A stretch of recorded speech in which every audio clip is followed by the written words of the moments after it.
everyone else, and welcome to another episode of Public Opinion. This is our special Millennial edition. And how are you today, Vanetta? I'm great. Excited about this because I have a lot to say. Oh, I'm sure you do. You know, I love talking to the young people because they always think they know everything. It's like everything. I mean, can you believe that?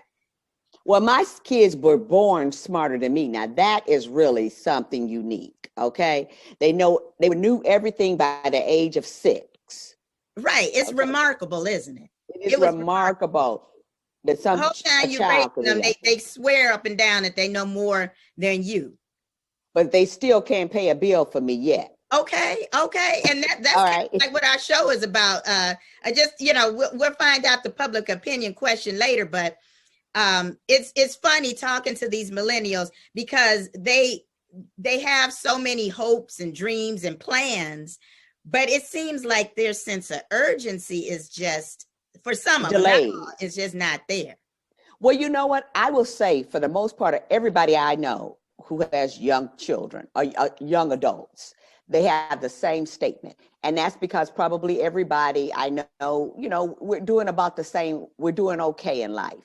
And we've given our children so much that they don't feel a need. They've never known a hungry day. And so life is just, they can ride on the float on their parents.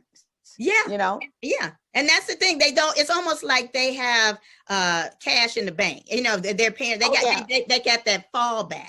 If things don't work out, I'll just call mom or dad, or I'll be able to go home or something like that. But, we didn't have that.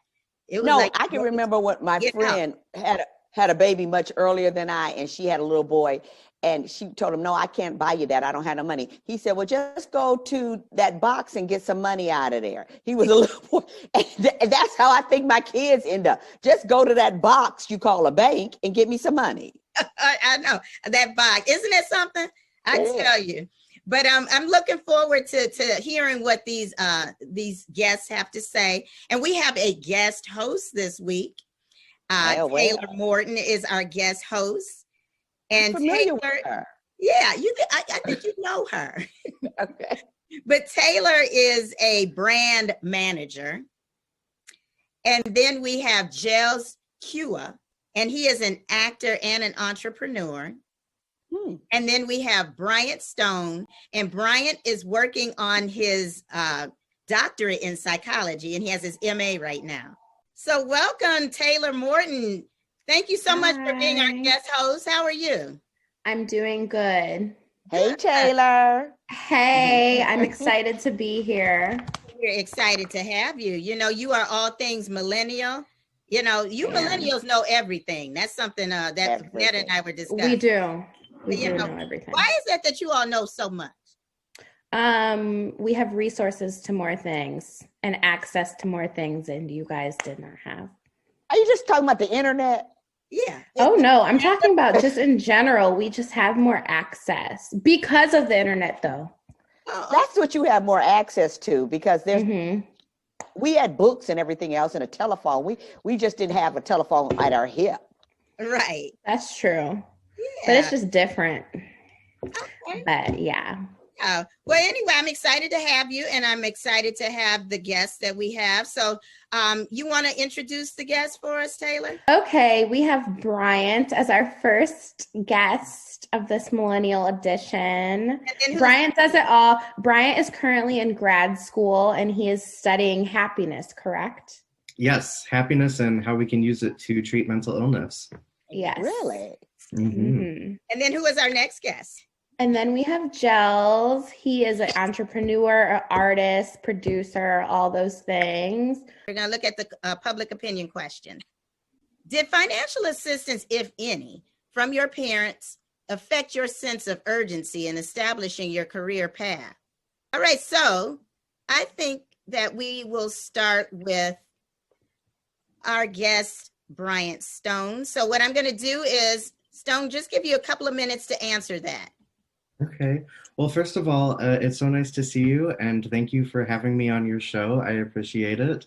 I have been thinking about this question since I got the prompt about a few days ago. And I've been thinking about where the prompt may have come from, if there's, some sort of stigma around millennials getting financial assistance from their family, and if that's making it so that they maybe don't feel like they have to establish a career path as strongly as if they weren't getting financial assistance. And I had to think about it. And for me, I can say that it actually had the opposite effect than what I think the question was asking, where financial assistance from my family, which I did get throughout my undergraduate and even currently, has actually increased my urgency in establishing a career path. And the reason I think it has increased my urgency in establishing a career path is because it made me pursuing my degree a possibility. In undergrad, I was able to work 6 hours a week for some spending money for gas, maybe some food, while my parents let me live with them and bought me food at home, which freed up time for me to be able to engage in internships and work on research and establish relationships with professors that would eventually become letters of recommendation. If I had to work 40 hours a week or more while doing school to support myself, the opportunity to engage in those extracurricular activities that made it possible for me to get into a PhD program would not have been an option. And so because financial assistance opened up the door for me to engage in those extracurricular activities, it made it a possibility, which increased my urgency. I know there's a lot of people that got financial assistance from their parents, especially like with schooling and everything. I did not. I had to learn how to do even filling out financial aid applications by myself. And because I know my mom, how I grew up, I didn't come from a parent that's kind of like well off or even kind of well off. But so I had to do a lot of things on my own. And that made me even want to, knowing that my mom did not have much, even want to make it possible for her to just have a lot from me. So I had to work like 2 jobs in college while going to school, going to work, day shift, night shift. So it just really, it made me want to work harder in order to get to where I want to get in life, because I knew that I wasn't going to have help from anybody. So I guess for that question, for me, it'd be no, because I had to do a lot of things on my own. So. All right. So far, Bryant is pretty much saying, yes, he had a sense of urgency, but not because of I guess you're saying it is probably because of the financial assistance. Jels is saying he didn't get any assistance. Now let's see what Taylor Morton has to say. When I first read this question, it's very confusing. I didn't really understand it because I think when you're a creative, especially, it's just like your urgency to start your career path is always going to be there, but you have to take a different way of doing things to achieve that career path. So it's not like there wasn't an urgency, because I had financial assistance throughout college and also post-college to just get on my feet and to move and to get to the location I am today. But as far as my career path, it's like I never slowed down the momentum of what I wanted in my career. It's just I had to take different steps to get it. Like, because once I moved to LA, it was more so like networking and keeping those connections that aided to my overall career path, which is always evolving, because like eventually I just want to like be an entrepreneur and have my own businesses and stuff. But I think the sense of urgency is always going to be there, especially when you're creative, but it's just, you don't always have a cookie cutter way of assessing that career. Yeah. I mean, I like all of your responses. And Vanetta, what did you think about their responses? Well, I have to say something to that, Taylor. Let me say, you are allowed to be creative because you do have support. Because I am an extremely creative source, but I needed a everyday income when I graduated from college. So I could be creative after 5 o'clock. But before 5, I had to have a job and being able to bring money home to pay that student loan off and to maintain my lifestyle. So it's not that one can't exist without the other, but one is definitely made easier because of the other. Yeah. Oh, for sure. I agree.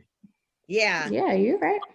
And so I'm not Jels. You go to. I was gonna say one more thing. Oh, I'm sorry.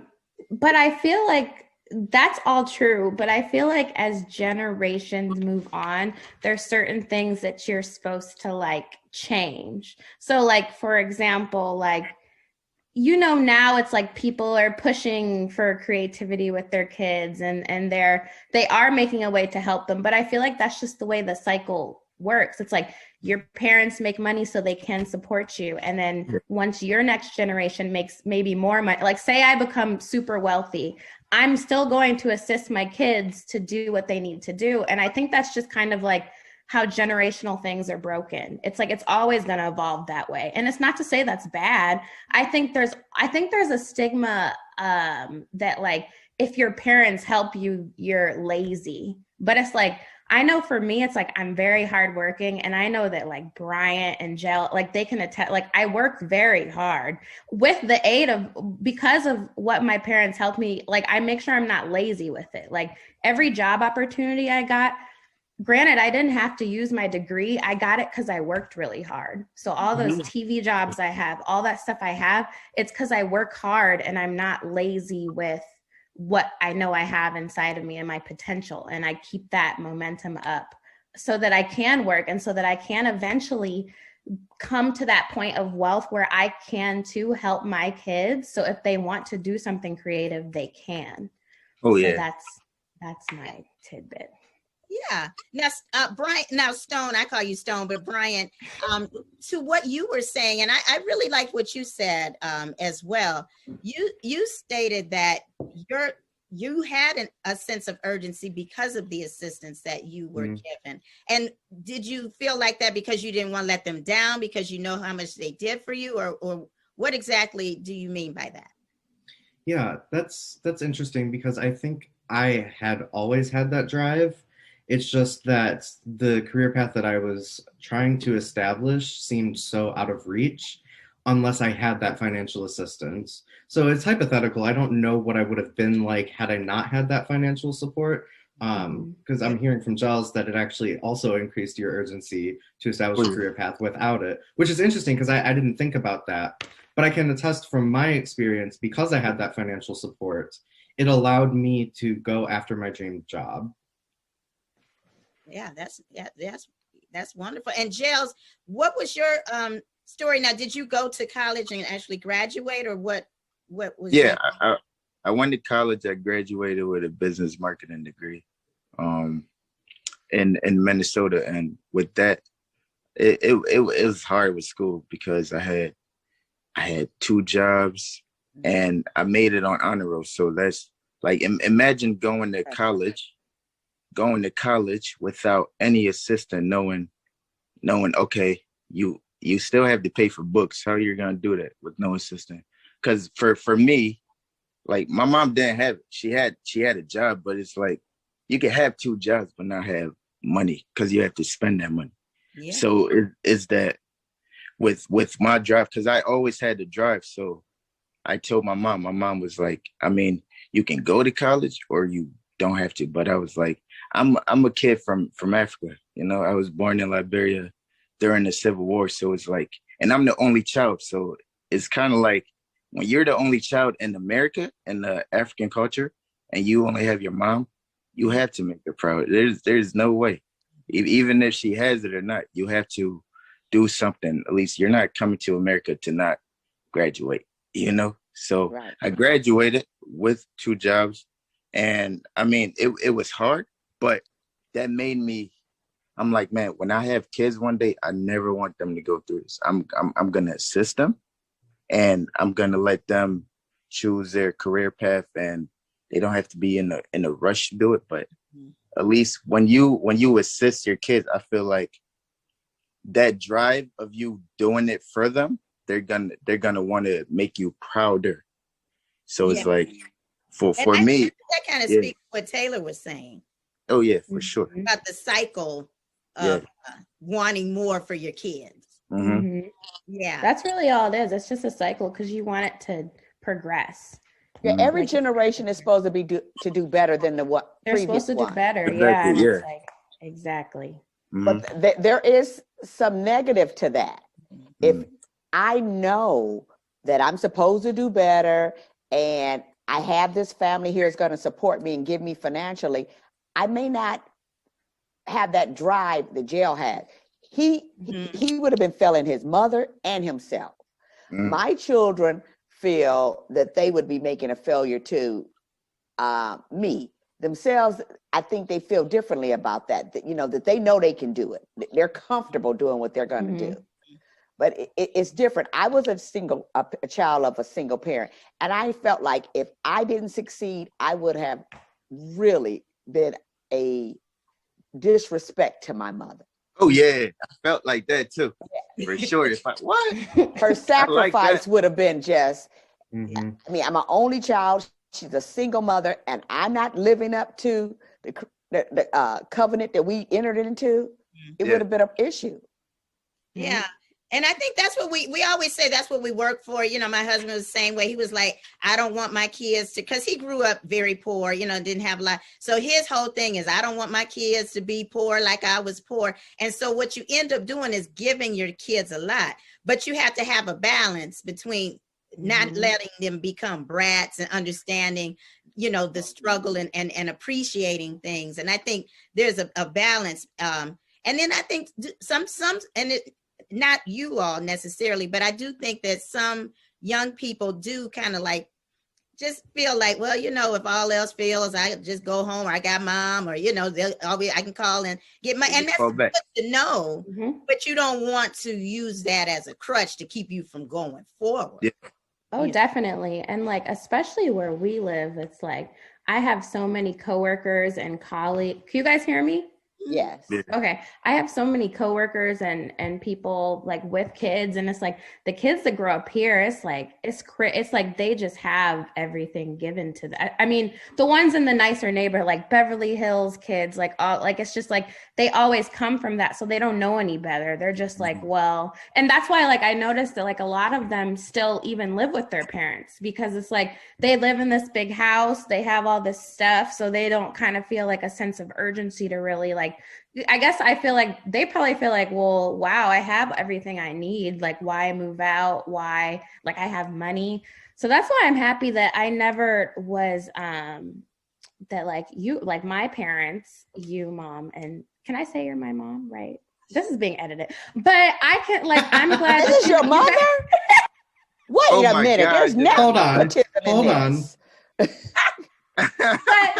But you guys never raised us to be like brats. Like you guys always like, we know that we can come to you in times that are hard, but my whole thing is like, I never like to. Like I was telling Jels, I was like, my parents are my last resort from like, I don't like to just come to you guys like, ooh, let me just get some money real quick. Like I like it for me personally to be my last resort, because I don't like to ask you guys for stuff. I want to be able to do things on my own and to agree upon what I'm paying for and to, but like it's nice to know that if I do have to come to you guys, I can. And I think that's a blessing. Because some people don't have anybody to go to when they need even like $10. Like they're like, I have so many friends even like that tell me like, man, if I needed $100 or if my car broke down, like I don't have anybody to call. So it's a blessing. And I feel like you definitely have to realize those things and realize what you have. So that's why I'm just grateful, honestly, because if I didn't have my parents, I would be out here like one of these homeless crackheads on the street, and it would not be fun. I'm so glad you're not that. I'm so glad. Crackhead on the street, but but you know what? I'm just saying. I think that the people of your era are such creative people. I mean, we've gotten so much, and I think a lot of it has to do with you all grew up in a completely digital, technological age. Mm-hmm. And my husband for sure. says nobody should be stupid anymore because No, you can just say, "Hey, Google."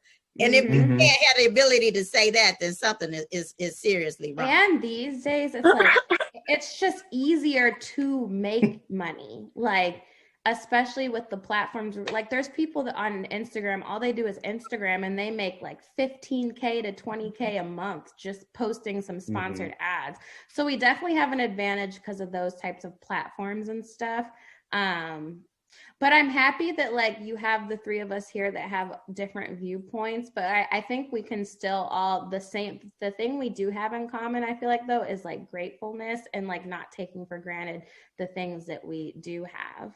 That's you good. know? That's Well, don't you guys, I feel like you all are a generation who believe in happiness, as you know, Stone, and that fulfillment is more important than money. Oh, Yeah, yeah. and so for sure. speak to that, because I thought that was so fascinating that is what you are getting your doctorate in, is happiness, right? How important is happiness, and is there a correlation between that and achieving goals, or what exactly have you learned in your studies of happiness? Yeah, so it's actually what we find is that people who strive to be happy end up less happy than people who don't strive to be happy. So you have to think about the intention of the acts that you're doing. If you're doing it strictly to become happy, you actually are worse off. So when I say happiness, I'm talking about a variety of different things that fall under the positive psychology umbrella, such as finding meaning in your life. So meaning is a great predictor of therapy outcomes, and finding a job that is fulfilling to you. I'm talking about gratitude. Expressing gratitude with people makes relationships better. It makes your appreciation for others go up, and it makes you happier. It quite literally makes you happier. Savoring moments, really living in the moment, can increase your experience with the things that are important to you, which can increase the vitality in your life. Being kind to other people actually makes you a happier person, especially if you do kindness very frequently and the acts of kindness are novel, they're new. So like buying a cup of coffee for a stranger, you actually get a positive response, a happiness response from doing stuff like that. So when kind of relating it back to the topic, if happiness has something to do with the sense of urgency, I think it depends on if people are striving for happiness or not. If people are striving for happiness, then they might not have that sense of urgency because it's a very hedonic, materialistic pleasure, physical sensation type of goal. And it doesn't fuel people. But if they're striving for purpose in life, meaning, relationships, being grateful with other people, values, stuff like that can actually lead to a better sense of urgency because it gives your life meaning and purpose. And that can lead to happiness, authentic happiness, not fake, temporary happiness. Listen to these smart people that we have. Oh my goodness. Listen, I we agree all with have that. we all have degrees, okay? So, Okay. I have but I something to wanted add to that, too. piggyback. Oh, go. So, I yeah. okay. I have something to add to that. I agree with him 100%. And like, so I'm gonna tell a little story. So when I came to LA, this was 2018 though. I came for a job interview for a marketing firm, and they was paying me a lot of money. It was offering me a lot of money, but I didn't take it because I knew that wouldn't make me happy. Because sitting behind a desk 247, that's just not me. So now I have, luckily, thank God, I have a job where I'm making money online, and I'm adding value into somebody's life, and I'm like impacting people. Yeah. And that's what makes me happy, because I have a purpose. Mm-hmm. And I feel like sometimes it's not even about just like happiness, because if you think about it, happiness runs out, because happiness is kind of like at the moment. And but what you really want to strive for is joy. If you're joyful, Yes. that's gonna last forever. And if you have a purpose in life and adding value and adding impact in somebody's life, that's gonna last forever, because they're always gonna think about you like, man, that person did something nice for me. Yeah. You know? So that's what I got at. I agree with that though, Brian. Yeah, I kind of want to bounce off of that actually, because we're talking. Yes. I want to bounce off of it because we were talking about the generational differences earlier. Yeah. And I think something that I have noticed between my generation and my parents' generation and my grandparents' generation is that having a job used to be to get money, and you do the job, you do it well, you get paid, then your values are at home, you have a family, and you take care of your kids. I think millennials are a little bit different in that we strive to have meaning and purpose in our jobs. We want our jobs to be fulfilling. We don't just want to do a job. And actually, it seems like we're quite resistant to just doing a regular job to get paid. Exactly. And I think that because we have had parents that have given us these opportunities, or in Jels' case, you've worked your butt off to get those opportunities, we strive for meaning and purpose out of a job and not just a paycheck. For sure. Right. Because even to piggyback, and that's why I'm grateful that when I came here, I was exposed to the jobs and the experiences I had, because I realized that those things will never make me happy. Meeting it may from somebody's perception seem cool and exciting, but actors and set, that's not what makes me happy. To be honest, I get the most happiness and purpose when I'm serving at church, when I'm teaching kids about God, when I'm babysitting and but it's all that other stuff, it doesn't bring me any, it's not my, and it's not my purpose. And I think it's once you realize what your purpose is and that it's greater than you and it's not just in things and jobs, that's where you're okay.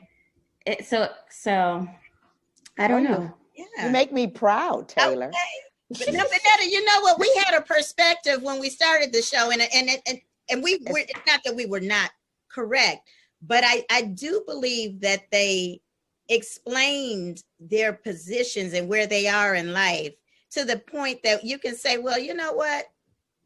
I can understand that. And even though we had it different when we were going through this and after we graduated, we were in a different era. And it was just different. And even and we were kind of taught to be different. You were taught to go to college so that you could get a degree, so that you can get a job and you can make money, like you said, Stone. But I don't recall, Vanetta, and I don't know about you, but I don't recall people really saying to have a job that's fulfilling. I don't even understand. My mother didn't understand that term because I wanted to be a teacher. And she was like, I'm not going to pay for you to be a teacher. Teachers don't make enough money. And I was like, I really want to do this. She said, I don't care. Fulfillment was not on her checklist. Right. It was all about get out and get a job and make good money. And I mean, that just dates back from even back in the industrial industry in 1920. It's people were taught you go making money is that's the end goal. You've made it if you're making a lot of money. But I mean that's just even just how now people are always super rich and celebrities and all these people. It's they have all this money, but they're not happy because it's they don't really know their purpose. They don't really know what they're here to do. So, but I mean, it's not your generation's fault. And like we said, these are just cycles, and it's just going to continue. And by the time we have kids, it's I truly think the generation of kids we have, they're going to have all the answers, because one, I think racial things with that generation will be better because they won't really know race. Because remember, I forgot where I read, but soon it's we're going to be so diverse that they're what is race? What you know what I mean? So it's that our generation of kids pray for that. We can only pray, but I mean it starts with cycles, but I mean it's nobody's fault. It's really just how we were raised, what we were taught, and everything dates back to your childhood, and I feel that's where everything starts.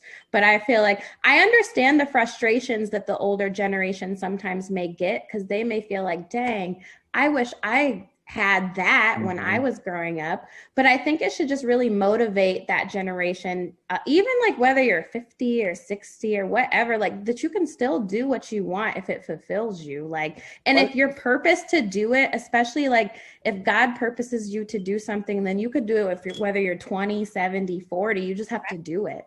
But it's like, right. Yeah, you could always seek fulfill. Like, you know, there's Yeah, no but she's gotta cutoff. make a Like, correction in your statement. Not older generation, previous generation. Or Previous. my mother's generation. So make that very clear. More seasoned, okay? Forgive me. All right, please. I'm so happy that I'm telling you, Vanetta, have you enjoyed these three? I don't even need therapy this week. They have I don't really brought me. Okay? I'm telling you. I'm telling you, we may feel whatever we feel, but I honestly believe that we have produced a wonderful generation of people who are going to change this world. And what we saw like last summer and the demonstrations and the coming together, you know what? And the platforms that people have, like you all have social media platforms and ways. I'm excited to know that we can put our future in your hands. Right. You know, we may talk and say, you know, these kids are always asking us for money, you know, but I'm gonna tell you, we have produced some really, really wonderful people. So thank you all so much for coming on the show. I appreciated it. I really do. All right, Vanetta, how did you like those three? They had the wow factor, all three of them. I really liked them. I didn't go into it. I didn't want to like them. But they won me over. Isn't that something? And, you know, they have an ability to do that. You know, we started out with the way we were talking, like, you know what, these millennials, sometimes, you know, they depend on their parents. We give them money to, you know, and we wonder, okay, when are you going to do it? But they explained the psyche and the drive and, you know, from three different perspectives. And I respect each and every one of them. Right. I loved it. I viewed them prior to this as vampires just sucking the blood out of their parents. Right. And there's so much more. There's so much more. You're right. It was their point of view. I had never even considered it. And I appreciate, I have a greater appreciation for them. Yeah, I do too. Well, I just want to encourage everybody, if you like this segment, please like and subscribe to the channel. Tell other people to watch, because we always have interesting conversations and wonderful topics. So thank you all so much. And we will see you on another episode of Public Opinion. And just remember, everybody is entitled to their own opinion. Goodbye. Bye-bye.